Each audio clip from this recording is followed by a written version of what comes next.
Welcome back, everyone. Today, we're diving into a book that's imaginative, thought-provoking, and just plain fun American Gods by Neil Gaiman. If I had to sum it up in one sentence, it's like Percy Jackson, but for adults. Now, obviously, they're very, very different books, but they share this central idea. What if old gods were still around, living in modern-day America?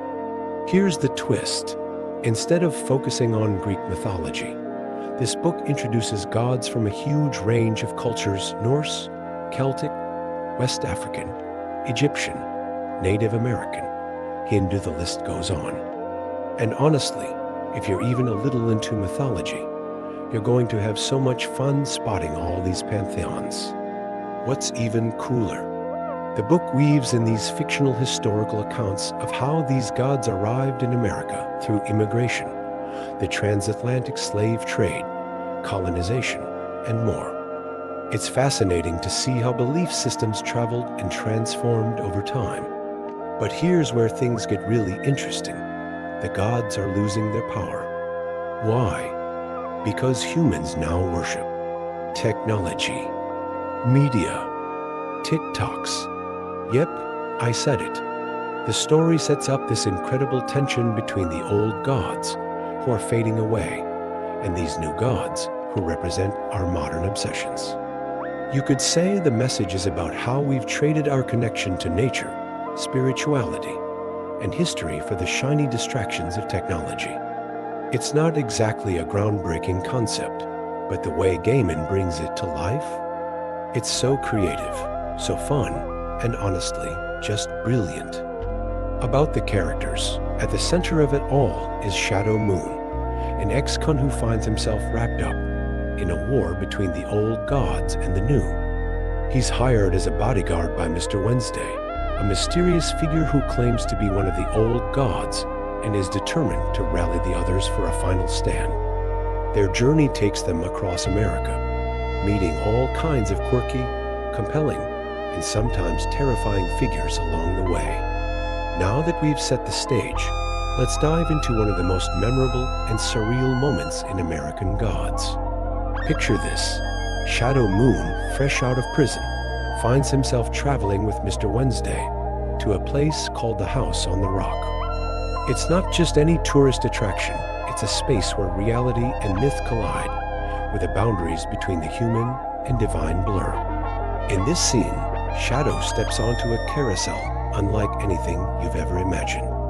The ride isn't just a ride, it's a portal, an initiation, and a meeting ground for gods, both old and new.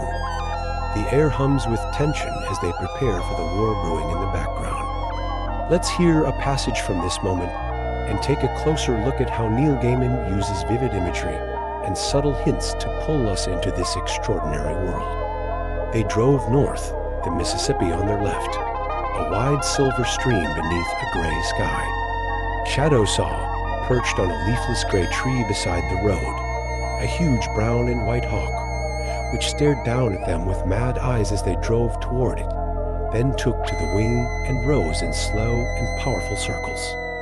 Shadow realized it had only been a temporary reprieve, his time in the House of the Dead. And already, it was beginning to feel like something that happened to somebody else, a long time ago. As they drove out of Illinois late that evening, Shadow asked Wednesday his first question. He saw the Welcome to Wisconsin sign and said, "So who were the guys that grabbed me in the parking lot?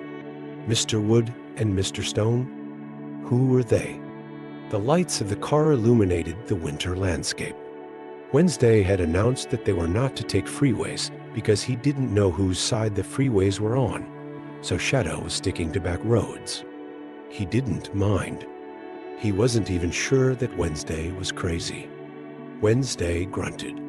"Just spooks. Members of the opposition. Black hats. I think," said Shadow, "that they think they're the white hats. Of course they do. There's never been a true war that wasn't fought between two sets of people who are certain they were in the right. The really dangerous people believe that they are doing whatever they are doing solely, and only because it is without question the right thing to do. And that is what makes them dangerous. And you? Asked Shadow. Why are you doing what you're doing? Because I want to, said Wednesday. And then he grinned. So that's all right. Shadow said, how did you all get away? Or did you all get away? We did, said Wednesday. Although it was a close thing. If they'd not stopped to grab you, they might have taken the lot of us. It convinced several of the people who had been sitting on the fence that I might not be completely crazy. So how did you get out? Wednesday shook his head. I don't pay you to ask questions, he said. I've told you before, Shadow shrugged. They spent the night in a Super 8 motel south of La Crosse. Christmas Day was spent on the road, driving north and east. The farmland became pine forest. The towns seemed to come farther and farther apart. They ate their Christmas lunch late in the afternoon in a hall-like family restaurant in northern central Wisconsin. Shadow picked cheerlessly at the dry turkey, jammed sweet red lumps of cranberry sauce, tough as wood-roasted potatoes, and violently green canned peas. From the way he attacked it and the way he smacked his lips, Wednesday seemed to be enjoying the food. As the meal progressed, he became positively expansive, talking, joking, and whenever she came close enough, flirting with the waitress, a thin blonde girl who looked scarcely old enough to have dropped out of high school. Excuse me, my dear, but might I trouble you for another cup of your delightful hot chocolate? And I trust you won't think me too forward if I say what a mightily fetching and becoming dress that is. Festive, yet classy. The waitress, who wore a bright red and green skirt edged with glittering silver tinsel, giggled and colored and smiled happily, and went off to get Wednesday another mug of hot chocolate. Fetching, said Wednesday thoughtfully, watching her go. Becoming, he said. Shadow did not think he was talking about the dress. Wednesday shoveled the final slice of turkey into his mouth, flicked at his beard with his napkin, and pushed his plate forward. Ah, good. He looked around him at the family restaurant. In the background, a tape of Christmas songs was playing. The little drummer boy had no gifts to bring. Perupa-pom-pom, rap-a-pom-pom, rap-a-pom-pom. Some things may change, said Wednesday abruptly. People, however, people stay the same. Some gifts last forever. Others are swallowed soon enough by time and by the world. My favorite gift of all is no longer practical. Still, a surprising number of gifts are timeless. The Spanish prisoner, the pigeon drop, the phony rig that's the pigeon drop, but with a gold ring instead of a wallet, the fiddle game. I've never heard of the fiddle game, said Shadow. I think I've heard of the others. My old cellmate said he'd actually done the Spanish prisoner. He was a grifter, said Wednesday, and his left eye sparkled. The fiddle game was a fine and wonderful coir. In its purest form, it is a two-man grift. It trades on cupidity and greed, as all great grifts do. You can always cheat an honest man, but it takes more work. So, we are in a hotel or an inn or a fine restaurant, and dining there, we find a man shabby, but shabby genteel, not down at heel, certainly down on his luck. We shall call him Abraham. And when the time comes to settle his bill, not a huge bill, you understand, $50, $75 in embarrassment. Where is his wallet? Good Lord, he must have left it at a friend's, not far away. He shall go and obtain his wallet forthwith. But here, mine host, says Abraham, take this old fiddle of mine for security. It's old, as you can see, but it's how I make my living. Wednesday's smile when he saw the waitress approaching was huge and predatory. Ah, the hot chocolate, brought to me by my Christmas angel. Tell me, my dear, could I have some more of your delicious bread when you get a moment? The waitress, what was she? Shadow wondered. 16, 17. looked at the floor and her cheeks flushed crimson. She put down the chocolate with shaking hands and retreated to the edge of the room by the slowly rotating display of pies, where she stopped and stared at Wednesday. Then she slipped into the kitchen to fetch Wednesday his bread. So, the violin, old, unquestionably, perhaps even a little battered, is placed away in its case, and our temporarily impecunious Abraham sets off in search of his wallet. But a well-dressed gentleman, only just done with his own dinner, has been observing this exchange, and now he approaches our host. Could he, perchance, inspect the violin that honest Abraham left behind? Certainly he can. Our host hands it over, and the well-dressed man, let us call him Barrington, opens his mouth wide, then remembers himself and closes it, examines the violin reverentially, like a man who has been permitted into a holy sanctum to examine the bones of a prophet. Why, he says, this is it must be no. It cannot be, but yes, there it is, my lord. But this is unbelievable. And he points to the maker's mark on a strip of browning paper inside the violin, but still, he says, even without it he would have known it by the color of the varnish, by the scroll, by the shape. Now Barrington reaches inside his pocket and produces an engraved business card, proclaiming him to be a preeminent dealer in rare and antique musical instruments. So this violin is rare? Asks mine host. Indeed it is, says Barrington, still admiring it with awe, and worth in excess of $100,000, unless I miss my guess. Even as a dealer in such things, I would pay $75,000, good cash money, for such an exquisite piece. I have a man on the West Coast who would buy it tomorrow, sight unseen, with one telegram, and pay whatever I asked for it. And then he consults his watch, and his face falls. My train, he says. I have scarcely enough time to catch my train. Good sir, when the owner of this inestimable instrument should return, please give him my card, for, alas, I must be away, and with that, Barrington leaves, a man who knows that time and the train wait for no man. Mine host examines the violin, curiosity mingling with cupidity in his veins, and a plan begins to bubble up through his mind. But the minutes go by, and Abraham does not return. And now it is late, and through the door, shabby but proud, comes our Abraham, our fiddle player, and he holds in his hands a wallet that has seen better days.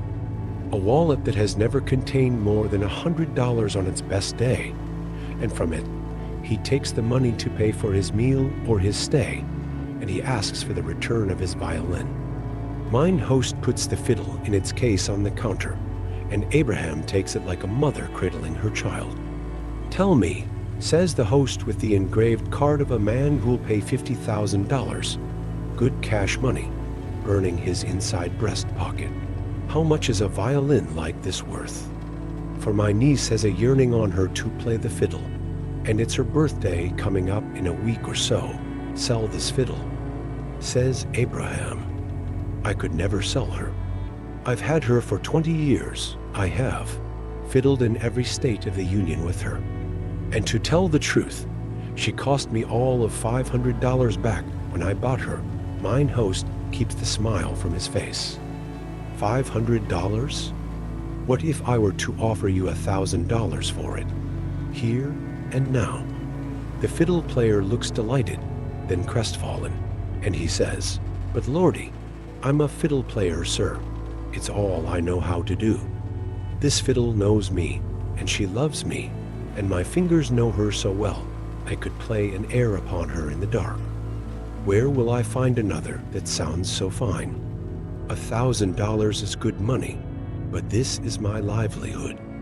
Not $1,000, not for $5,000. Mine host sees his profits shrinking, but this is business, and you must spend money to make money. $8,000, he says. It's not worth that, but I've taken a fancy to it, and I do love and indulge my niece. Abraham is almost in tears at the thought of losing his beloved fiddle, but how can he say no to $8,000? Especially when mine host goes to the wall safe and removes not $8 but $9,000, all neatly banded and ready to be slipped into the fiddle player's threadbare pocket. "You're a good man," he tells his host. "You're a saint, but you must swear to take care of my girl." And reluctantly, he hands over his violin. But what if mine host simply hands over Barrington's card and tells Abraham that he's come into some good fortune? Asked Shadow. They split the money, get into Barrington's model of Ford, and head for the next town. I guess in the trunk of that car, they must have a box filled with $100 violins. I personally made it a point of honor never to pay more than $5 for any of them, said Wednesday. Then he turned to the hovering waitress. "Now, my dear, regale us with your description of the sumptuous desserts available to us on this, our Lord's natal day." He stared at her. It was almost a leer, as if nothing that she could offer him would be as toothsome a morsel as herself. Shadow felt deeply uncomfortable. It was like watching an old wolf stalking a fawn too young to know that if it did not run, and run now, it would wind up in a distant glade with its bones picked clean by the ravens. The girl blushed once more and told them that dessert was apple pie la mode. That's with a scoop of vanilla ice cream, Christmas cake la mode, or a red and green whipped pudding. Wednesday stared into her eyes and told her that he would try the Christmas cake la mode. Shadow passed. "Now, as grifts go," said Wednesday, "the fiddle game goes back 300 years or more. And if you pick your chicken correctly, you could still play it anywhere in America tomorrow." "I thought you said that your favorite grift was no longer practical," said Shadow. "I did indeed. However, that is not my favorite. No, my favorite was one they called the bishop game. It had everything: excitement, subterfuge, portability, surprise. Perhaps, I think from time to time, perhaps with a little modification, it might." He thought for a moment, then shook his head. "No, its time has passed. It is, let us say, 1920, in a city of medium to large size Chicago, perhaps, or New York, or Philadelphia. We are in a jeweler's emporium. A man dressed as a clergyman, and not just any clergyman, but a bishop, in his purple enters and picks out a necklace, a gorgeous and glorious confection of diamonds and pearls, and pays for it with a dozen of the crispest $100 bills. There's a smudge of green ink on the topmost bill, and the store owner, apologetically but firmly, sends the stack of bills to the bank on the corner to be checked. Soon enough, the store clerk returns with the bills. The bank says they are none of them counterfeit. The owner apologizes again, and the bishop is most gracious. He well understands the problem. There are such lawless and ungodly types in the world today, such immorality and lewdness abroad in the world, and shameless women. And now that the underworld has crawled out of the gutter and come to live on the screens of the picture palaces, what more could anyone expect?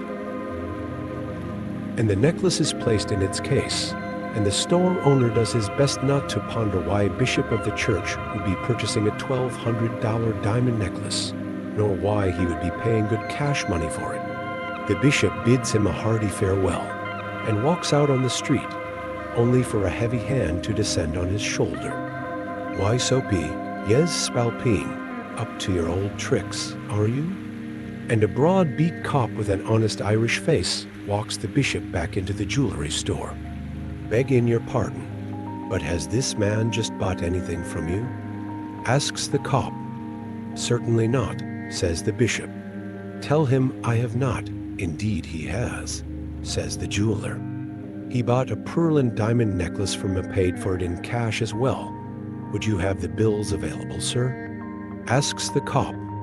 So the jeweler takes the $1,200 bills from the cash register and hands them to the cop, who holds them up to the light and shakes his head in wonder.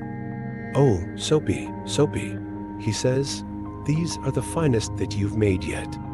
You're a craftsman, that you are." A self-satisfied smile spreads across the bishop's face. "You can't prove nothing," says the bishop. And the bank said that they were on the level. "It's the real green stuff, I'm sure they did," agrees the cop on the beat. But I doubt that the bank had been warned that Soapy Sylvester was in town, nor of the quality of the $100 bills he'd been passing in Denver and in St. Louis, and with that, he reaches into the bishop's pocket and pulls out the necklace. $1,200 worth of diamonds and pearls in exchange for 50 cents worth of paper and ink, says the policeman, who is obviously a philosopher at heart, and passing yourself off as a man of the church. "You should be ashamed," he says, as he claps the handcuffs on the bishop, who is obviously no bishop, and he marches him away, but not before he gives the jeweler a receipt for both the necklace and the 1,200 counterfeit dollars. Its evidence after all, was it really counterfeit? Asked Shadow. Of course not. Fresh banknotes, straight from the bank, only with a thumbprint and a smudge of green ink on a couple of them to make them a little more interesting. Shadow sipped his coffee. It was worse than prison coffee. So the cop was obviously no cop. And the necklace? Evidence, said Wednesday. He unscrewed the top from the salt shaker, poured a little heap of salt on the table. But the jeweler gets a receipt, an assurance that he'll get the necklace straight back as soon as Soapy comes to trial. He is congratulated on being a good citizen, and he watches proudly, already thinking of the tale he'll have to tell at the next meeting of the Oddfellows tomorrow night, as the policeman marches the man pretending to be a bishop out of the store, $1,200 in one pocket, a $1,200 diamond necklace in the other, on their way to a police station that'll never see hide nor hair of either of them. "Tell me, my dear," said Wednesday, "are you married?" She shook her head. Astonishing that a young lady of such loveliness has not yet been snapped up, he was doodling with his fingernail in the spilled salt, making squat, blocky, room-like shapes. The waitress stood passively beside him, reminding Shadow less of a fawn and more of a young rabbit caught in an 18-wheeler's headlights, frozen in fear and indecision. Wednesday lowered his voice, so much so that Shadow, only across the table, could barely hear him. "What time do you get off work?" "9, she said, and swallowed. 9:30 latest, and what is the finest motel in this area?" "There's a Motel 6, she said. "It's not much." Wednesday touched the back of her hand, fleetingly, with the tips of his fingers, leaving crumbs of salt on her skin. She made no attempt to wipe them off. "To us," he said, his voice an almost inaudible rumble, "it shall be a pleasure palace." The waitress looked at him. She bit her thin lips, hesitated, then nodded and fled for the kitchen. "Come on," said Shadow. "She looks barely legal. I've never been overly concerned about legality," Wednesday told him. "And I need her, not as an end in herself, but to wake me up a little. Even King David knew that there is one easy prescription to get warm blood flowing through an old frame. Take one virgin. Call me in the morning." Shadow caught himself wondering if the girl on night duty in the hotel back in Eagle Point had been a virgin. "Don't you ever worry about disease?" he asked. "What if you knock her up? What if she's got a brother?" "No," said Wednesday. "I don't worry about diseases. I don't catch them. Nowadays, it's possible, but so unlikely as to be almost unimaginable. So no worries there. And many girls have brothers and fathers. It's not my problem. 99 times out of 100, I've left town already. And that's a wrap on one of the most surreal moments in American Gods, The House on the Rock. The way Neil Gaiman blends mythology with the modern world, pulling us deeper into the battle between the old gods and the new, is nothing short of brilliant. I hope you enjoyed diving into this part of the story as much as I did. Remember, this is just a glimpse into the layers of mythology, tension, and the ongoing battle for relevance. If you're curious about what happens next, don't forget to like, comment, and subscribe for more explorations into American gods and other great books. Catch you next time.